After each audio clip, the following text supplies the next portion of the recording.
Absolument. La famille de mon épouse, mon beau-père, ma belle-mère, ils sont tous des croyants. Et c'est pour ça, le rôle où on s'est marié à l'église, et peut-être j'étais l'un des derniers en France qui se marie en demandant la main à la, à la fillette qui était ma. Parce que ce jour-là, quand on est allé demander sa main, il y avait ma grand-mère, elle s'est levée, elle a dit, nous sommes venus cueillir la rose de chez vous. Donc après, après on s'est marié à l'église. Donc pareil pour mes enfants. Donc il a un rôle très important, l'église, dans notre mariage. Après, les enfants, nos enfants, ils ont été baptisés à Lyon. Et ben leurs enfants, ils sont baptisés aussi à Lyon.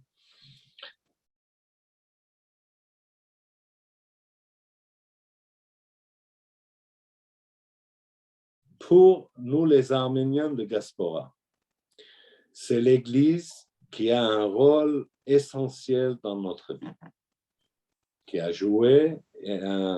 D'ailleurs, le dernier roi d'Arménie, il est enterré à Saint-Denis. Et il s'appelle Léon Lusignan.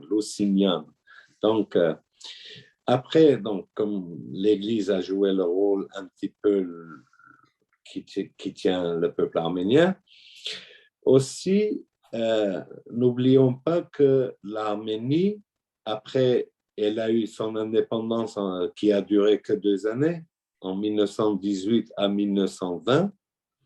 Et après, pendant 70 ans, nous étions dans la famille euh, communiste. Enfin, le pays, pas nous, hein. Mais le pays, il était communiste. Et pendant le communisme, les églises en Arménie, quand vous visitez, il y a beaucoup d'églises à visiter, il y a des bonnes choses à manger, mais les églises, c'était tout dans les secrets. Et sauf, ils ne pourraient pas faire grand-chose parce que c'est la propagande de notre catholicos, le pape suprême de l'époque, disait que nous avons triple ou 2 fois plus d'habitants en diaspora, les Arméniens, et c'est pour ça il faut qu'on fasse des propagandes un petit peu que l'Église joue un rôle très important. C'est pour ça les gens qui viennent aujourd'hui en France, en Europe, aux États-Unis, dans les pays de l'Ouest, pour trouver un petit peu une vie peut-être meilleure que ce qu'il y avait pendant le communisme et pendant les guerres aussi. Donc, eux, ils ne sont pas trop églises. Mais sauf quand il y a un baptême, quand il y a un mariage, il y a un enterrement, ils donnent très importance de il donne l'importance pour venir à l'église. Et ça aussi, ça fait partie un petit peu de notre identité. Le gars, il ne croit pas, mais il avait su ou il sait que par les grands-parents ou par le père, il fallait qu'il passe par l'église. C'est une force chez nous, peut-être. Il faut prendre comme une force, comme quelque chose d'exceptionnel.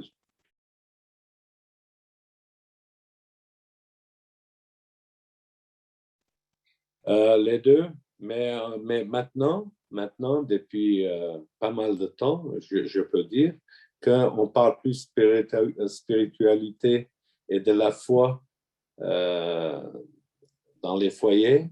Il y en a beaucoup qui lisent l'Évangile, il y en a beaucoup qui lisent la Bible, et ça parce qu'on les a imprimés, qu'il n'y en avait pas à l'époque de l'Union soviétique. Et les gens qui viennent d'Arménie, de la Russie, de l'Europe de l'Est, eh ben, ils veulent connaître. Et ça aussi, je trouve que c'est pas mal. Mais c'est vrai que les coutumes jouaient beaucoup de rôle. Mais je peux associer les deux.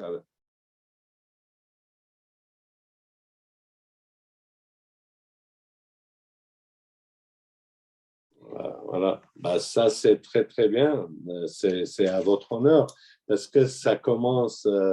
par soi-même, hein, par la personne. Si chacun, il a la foi, il a la paix en lui, il pourra aider son prochain dans la manière, quoi, quoi que ce soit, hein, la manière humanitaire, spiritualité, de la foi, etc.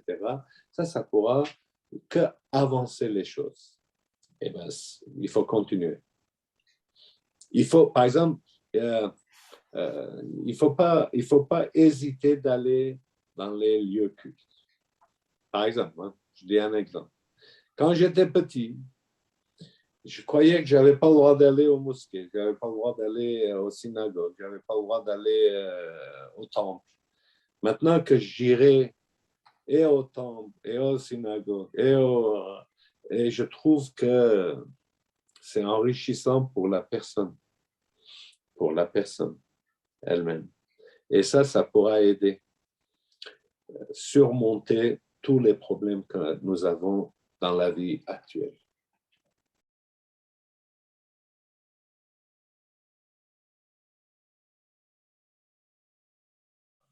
Pas du tout.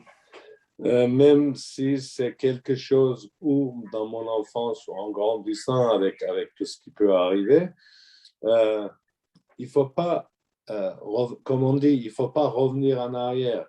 Il faudra y aller. Il faudra passer et surmonter. Je sais que ce n'est pas facile.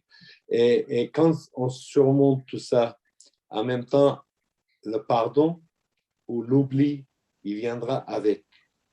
Et il suffira lire quelques passages Bible ou quelques passages évangiles. Ça pourra aider et donner la réponse à nos questions. Pourquoi j'ai pas pu quand j'étais petit, il m'a fait ça et en grand. Mais il faut passer. Mais il faut savoir aussi pardonner. Et il faut pas trop retourner et ne pas garder cette méchanceté en soi. Il faudra Mais sauf, il y a des moments aussi, il faudra appeler le gars, la personne, dire, viens, mets-toi en face, si tu as des choses à dire, tu me dis, et ben on va terminer l'histoire ici, et on deviendra frères comme avant, et on sera meilleur qu'avant.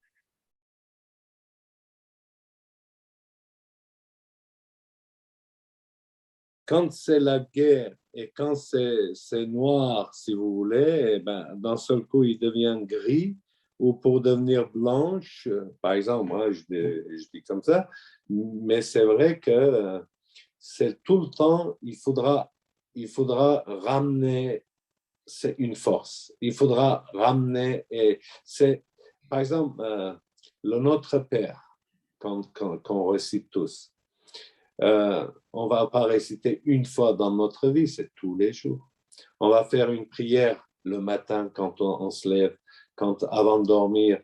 Ben, c'est tout le temps, c'est pas qu'une fois. Donc c'est pour ça, c'est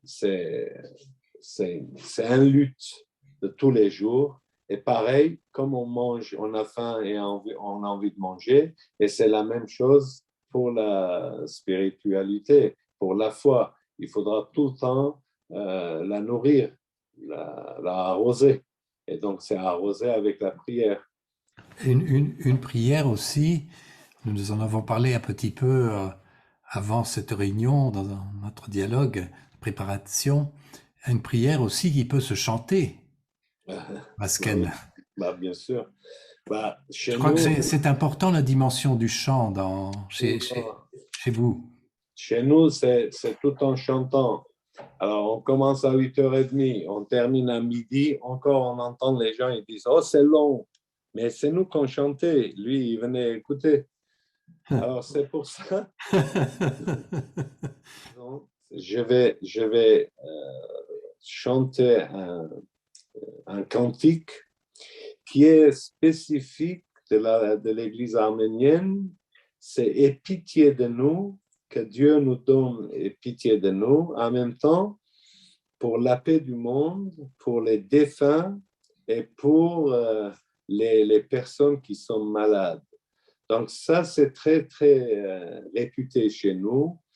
Et ça pourra donner une force. Donc, je vais essayer de la chanter.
Merci beaucoup, Vasken.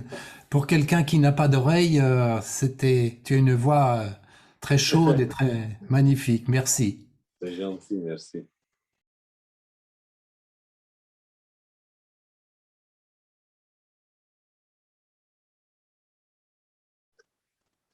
C'est ce qu'on dit. C'est ce qu'on dit que les Arméniens et les Juifs, ils ont la même mode de vie.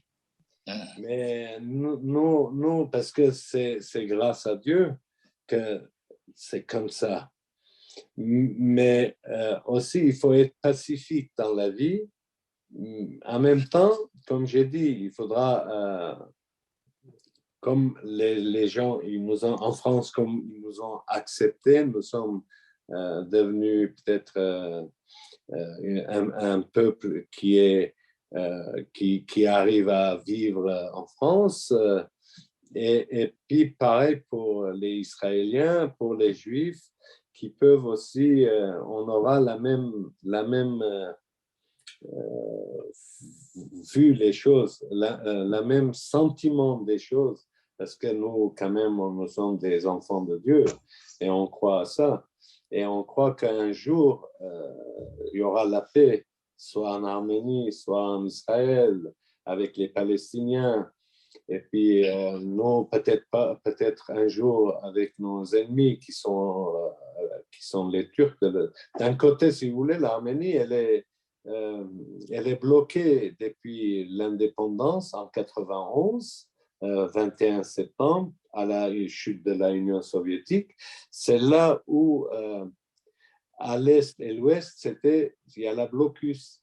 Et c'est nous aussi, on aimerait un jour, en pardonnant ou en trouver un moyen pour les deux peuples, pour les trois peuples, avec l'Azerbaïdjan, peut-être aussi de trouver un terrain d'entendre pour qu'on arrive à surmonter tous ces problèmes, parce que un peuple, il doit vivre sur la terre que Dieu il a créée.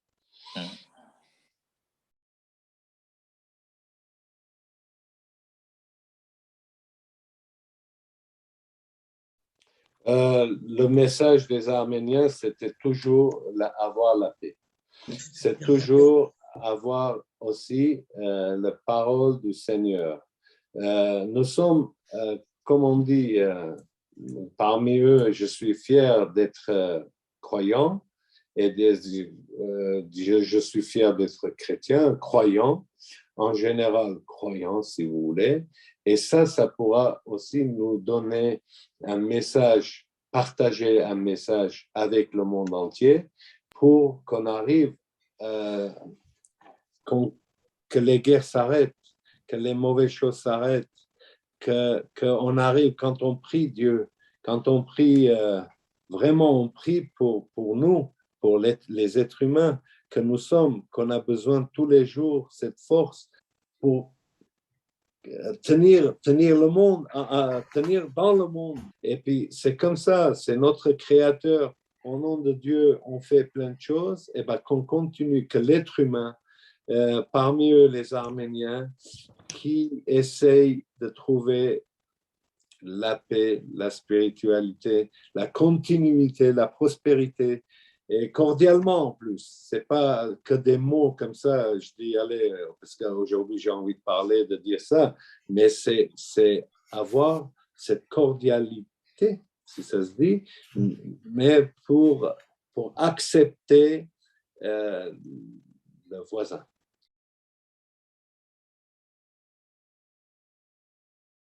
Pour les croyances, je dis souvent, quand on fait des réunions, des lectures bibliques, etc., si moi, je suis pas correct, comment vous voulez que la personne qui est en face, il sera correct avec moi? Si je suis pas croyant, comment vous voulez que je donne L'exemple, que tu sois un exemple. personne. Voilà, donc ça vient d'abord du croyant, mais dans la vie de la croyance, c'est très, très aussi dur. Hein. C'est pas, allez, je crois en Dieu, et Jésus, et Mohamed, et Moïse, et moi, voilà, moi, je suis bien. Et non, c'est dans la vie religion, en général, c'est le triplement même qui est dur comme simple citoyen. Un simple citoyen, quand il a faim, il va manger. Quand il y a un match, il va regarder. Après, il va tenir une équipe. Il ne va pas regarder l'équipe qui est en face. Est-ce qu'ils sont meilleurs que ce jour-là, hein, meilleurs que l'autre, etc. Pareil pour les combats qui font boxe ou qui font judo, etc. Ce jour-là, le mental qui joue. Et cette mentale, je vois aussi sur les joueurs. Vous regardez des fois un match ou quelque chose, un sport, où le gars, s'il est croyant, il fait des gestes. Donc, il demande cette force avec Dieu ou avec une force pour que lui, il réussisse. Ça aussi, ça pourra donner, mais il faut qu'il fasse tous les jours. Ce n'est pas qu'avant et après. C'est tout le temps. Mais tout le temps aussi, il faudra quelqu'un qui le guide, qui nous guide. Même si on connaît des choses, hein, même si dans les coutumes on fait des choses, mais il faut toujours quelqu'un qui prend cette relais de dire, par exemple, on est en train de parler, et puis 5-10 minutes après, on va manger. Au moins, il y en a un qui dit, je vais faire une prière. Donc, ça, c'est le cœur qui s'ouvre. Mais quelqu'un, il dit, allez, laisse tomber, viens, on va faire autre chose. C'est très difficile. Bon, harmoniser les deux, c'est encore, mais ça reste toujours au croyant qui va aller vers les gens.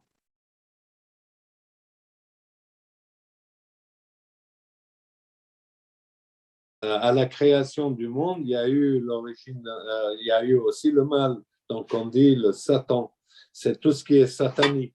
Parce que nous, en tant qu'êtres humains, comme on n'est pas grand, on n'a pas la grandiose de Dieu, on est simple, après, quand quelqu'un, par exemple, un religieux ou quelqu'un qui parle bien, qui connaît bien la Bible, eh ben, il est en train de parler, du coup, on a envie de lui poser une question, ou dans notre tête, il y a quelque chose qui vient et on dit, même si c'est pas le moment. Mais ça, c'est aussi, ça fait que le Satan ou tout ce qui est mal, qui joue son rôle. Par exemple, moi, à l'école, une fois, j'ai fait un chœur et puis j'ai mis la moitié, plus que la moitié même, le trois quarts en rouge, en disant, le mal, il est en rouge. Il y a un quart qui est blanc. J'ai fait un blanc. Et puis j'ai dit ce quart qui est blanc, et avec les prières, il faudra qu'il commence à effacer la partie rouge. Et ben, même les enfants, ils m'ont demandé, et comment? Ben, je dis, avec les prières qui viendra dans notre esprit. Quel que ça soit, hein, quelle que soit la prière, ça veut dire tout ce que vous voulez, de notre Père, etc.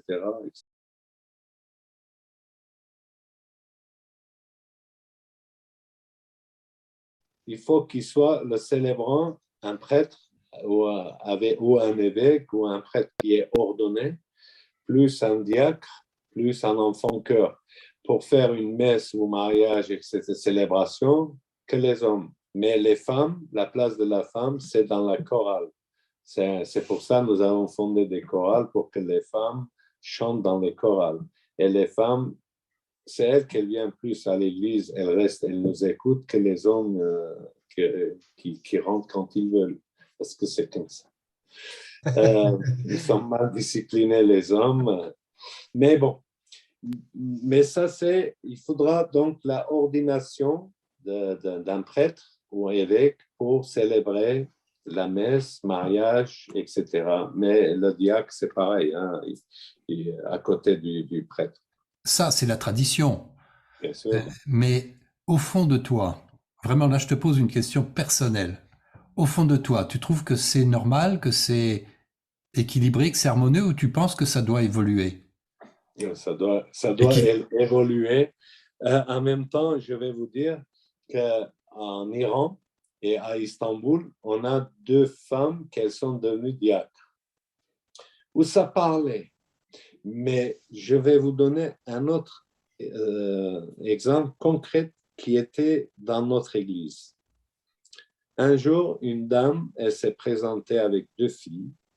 Elle avait 7 et 9 ans. Elles avaient les filles. Je les voyais pleurer, pleurer. Alors, je me suis approché de la maman. Elle était jeune. J'ai dit, pourquoi vous pleurez? Pendant la messe, hein, donc, eh ben, elle m'a dit, on a des problèmes graves, on vient d'arriver, on ne connaît personne, etc. J'ai dit, aux filles, j'ai vu qu'elles étaient belles et tout, jolies comme tout. J'ai dit, vous venez avec moi? Ben, j'ai vu que toutes les deux sœurs, elles sont venues. Alors, je les ai mis en robe blanche sur elles et j'ai donné 2 bougies à la main. J'ai dit, maintenant, on va monter sur l'autel et puis vous allez rester. Et quand le prêtre il va tourner pour faire la signe de croix, vous tournez avec. Et quand vous faites, ils ont resté jusqu'à l'âge de 11 ans, donc 3 ans, tous les dimanches, ils venaient à l'église. Maintenant, ils sont grandis. Eh ben, ils habitent à Dessines, pas à côté de Lyon. Donc, c'est pour ça. Et quand j'ai fait ça, l'évêque, il m'a convoqué, il m'a appelé. Il m'a dit, Vazken, je vois des femmes sur l'autel. et moi, je me suis incliné devant lui comme ça à côté parce que ça chantait, c'est la messe, on ne peut pas aussi. J'ai dit, d'abord, mon Seigneur, ce n'est pas des femmes. J'ai dit, c'est 2 jeunes fillettes qu'elles ont 7 ans et 9 ans. Et j'ai donné 2 bougies et elles vont rester jusqu'à la fin de la messe, ainsi les semaines à venir, les dimanches à venir. Autre chose, il m'a regardé, il m'a dit, bon, non, c'est juste pour savoir si elles étaient filles. Ah ouais. Je vais donner un autre exemple que j'ai vécu aussi. En 2009, il y a eu la grande réunion assemblée du CAKE, les églises de l'Europe ici à Lyon. En 2009, c'était juillet. Et il y avait des femmes évêques de l'église anglicane. Il y avait des femmes prêtres, curés de l'église anglicane danoise, etc. Et je ne vous laisse pas imaginer que la première évêque, c'était une femme. En 1989, elle a été ordonnée, une anglicane de Canada. Elle a géré l'Assemblée. Il y avait plus de 1200 personnes pendant une semaine. Elle a géré l'Assemblée beaucoup plus que des évêques et des archevêques et des hommes. Ça, je vais préciser. J'ai vécu ça. Et je les voyais avec les colas, comme l'Église catholique y mettait, etc. Mais j'étais impressionné.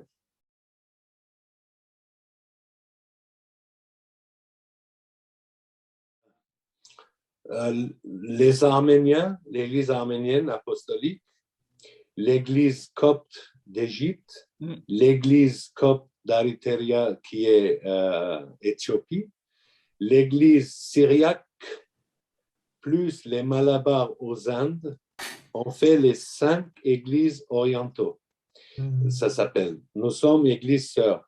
Donc, par exemple, si j'y vais chez les Coptes, et ils citent notre fondateur de l'église, Grégoire Illuminateur. Si eux, ils viennent chez nous, on cite le Grégoire Illuminateur, il est cité, on cite leur patriarche suprême, par exemple.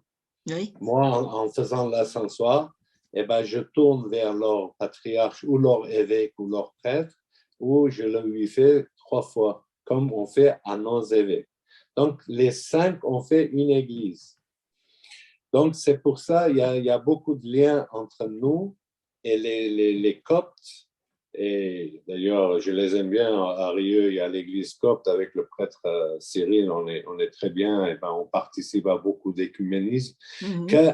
Qu'avant, il n'y en avait pas. Et il y a eu un prêtre qui est chez nous. Vous savez qu'il y a des prêtres mariés, il y a des prêtres non mariés. Donc, nous, les Arméniens comme les Coptes, on a fait partie, on a les 2 philosophies. On a la philosophie grecque, parce que l'Arménie, elle était aussi grande à l'époque où on était avec les Grecs, la même philosophie. Jusqu'à maintenant, d'ailleurs, on a la même philosophie pour manger, boire, etc. Et en même temps, on a aussi eu la philosophie des Romains. C'est pour ça qu'il y a des prêtres qui se marient et les évêques ou les prêtres qui ne se marient pas, ils deviennent évêques et ils mettront des chapeaux. C'est comme les catholiques. Donc, c'est pour ça que nous avons les 2. D'accord. C'est un peu original chez nous. C'est pour ça, pour être autocéval, nous avons gardé la nativité du Christ le 6 janvier, que les autres, ils ont changé. Par exemple, l'Église catholique a changé au 25, ils ont ramené parce que, voilà. Et les Coptes, par exemple, pour le Pâques, nous, on fête le dimanche 40 jours après, etc. Mais nous, si on fête le dimanche, admettons, 4 avril, eux, ils vont fêter le 5 avril.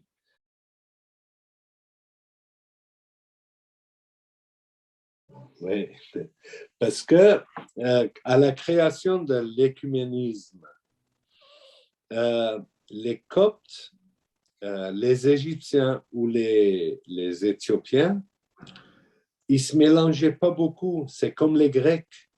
Ils ne se mélangeaient pas beaucoup avec les catholiques, avec les protestants, etc.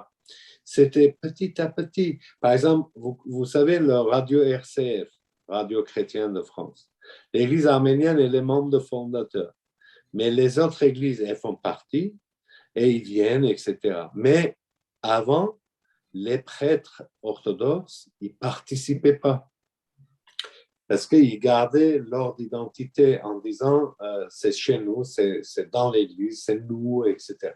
Ça, chez nous, on ne l'a pas fait. On a ouvert notre horizon plus large pour avoir un petit peu montrer la qualité de l'Église arménienne. Donc, nos évêques, ils ont beaucoup travaillé, ils allaient. Et notre évêque, d'abord, quand il allait, Monseigneur Zakarian, que je faisais sa voix tout à l'heure, eh ben lui, il en a travaillé beaucoup. Et depuis son départ à Paris, c'est moi qui l'a remplacé.